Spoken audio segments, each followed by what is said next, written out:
बच्चों, चलिए प्रश्न पढ़ते हैं। फास्फोरस अम्ल गर्म करने पर निम्न उत्पाद देता है। यहाँ पर हमें एक अभिक्रिया दी है जिसमें 4H3PO3 को हम गर्म करते हैं तो 3H3PO4 प्लस PH3 प्राप्त होता है। तो उपरोक्त अभिक्रिया किसका उदाहरण है? हमें यहाँ पर प्रश्न के 4 विकल्प दिए हुए हैं। ए ऑक्सीकरण, बी तापीय अपघटन, सी असमानुपातन, डी अपचयन। तो चलिए अब हम प्रश्न की मुख्य अवधारणा देख लेते हैं। तो यहाँ पर हमारे प्रश्न की मुख्य अवधारणा क्या होगी? यहाँ पर जो हमें अभिक्रिया दी है उसमें हमें जो फास्फोरस अम्ल जो दिया है उसमें जो हमारे जो यौगिक दिए है अभिक्रिया में, वो जो हमारा फास्फोरस होता है, फास्फोरस इसके क्या दिए? यौगिक, फास्फोरक यौगिक की अभिक्रिया की है। तो इसमें हम क्या करेंगे, जो फास्फोरस हमारा तत्व, हमारा परमाणु है, इसकी ऑक्सीकरण संख्या, इसकी ऑक्सीकरण संख्या को हम ज्ञात करके पता करेंगे कि यह अभिक्रिया कौन सी अभिक्रिया है। तो हमें यहाँ पर जो अभिक्रिया दी है उसमें 4H3PO3 को जब हम गर्म करते हैं, हीट करते हैं, तो हमें 3H3PO4 प्लस PH3 प्राप्त होता है। तो यहाँ पर हम देख सकते हैं कि जो हमारा यहाँ पर जो हमारा फास्फोरस है, जो फास्फोरस अम्ल है, उसमें जो फास्फोरस है इसमें 3 हाइड्रोजन परमाणु जुड़े हुए हैं और यहाँ पर 3 ऑक्सीजन परमाणु जुड़े हैं। और ये जो पूरा यौगिक है, ये इसके कितने अणु हैं? 4 अणु हैं। तो यहाँ पर जो है हम फास्फोरस की ऑक्सीकरण संख्या निकालेंगे तो जो हाइड्रोजन है इसकी +1 ऑक्सीकरण अवस्था होती है। और हाइड्रोजन के कितने परमाणु हैं? 3 परमाणु। और हाइड्रोजन की एक परमाणु की +1 ऑक्सीकरण अवस्था होती है। और यहाँ पर हमें फास्फोरस की निकालनी, उसको हम x मान लेंगे। और यहाँ पर हमें ऑक्सीजन के 3 परमाणु दिए हुए और एक ऑक्सीजन परमाणु की -2 ऑक्सीकरण अवस्था होती है।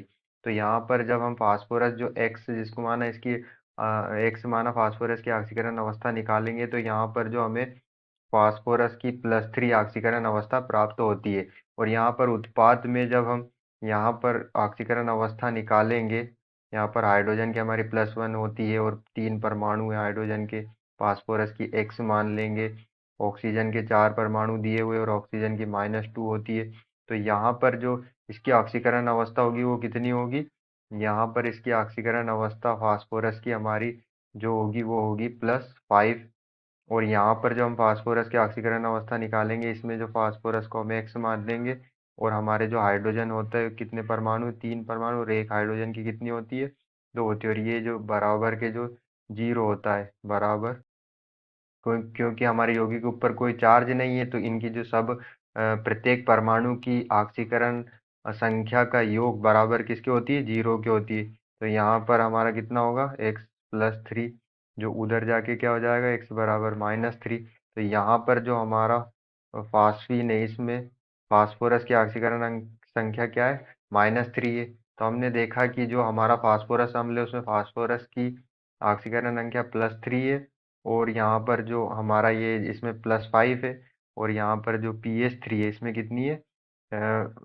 -3 है। तो हम यहाँ पर देख सकते हैं कि जो हमारा फास्फोरस है, यहाँ पर जो हमारा फास्फोरस है वो +3 से +5 में भी जाता है। तो यहाँ पर क्या हो रहा है? ऑक्सीकरण हो रहा है। यहाँ पर क्या हो रहा है? ऑक्सीकरण हो रहा है।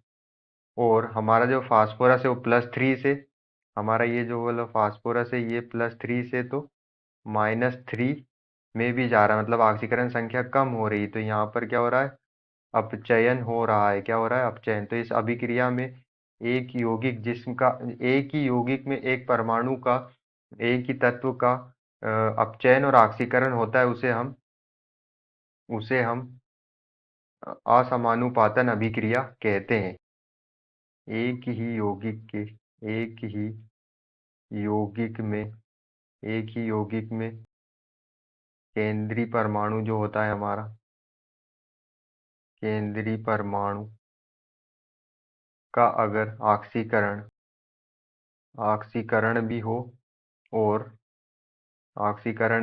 और क्या हो, अपचयन अपचयन भी हो।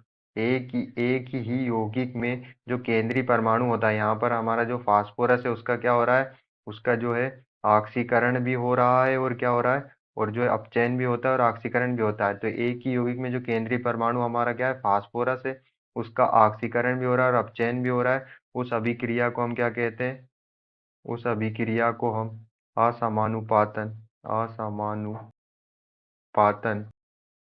अभिक्रिया असमानुपातन अभिक्रिया कहते हैं। तो चलिए हम अपना विकल्प चेक कर लेते हैं। विकल्प सी में हमें दिया हुआ है असमानुपातन, यही हमारा आंसर होगा। आशा करते हैं आपको समझ में आया होगा। धन्यवाद।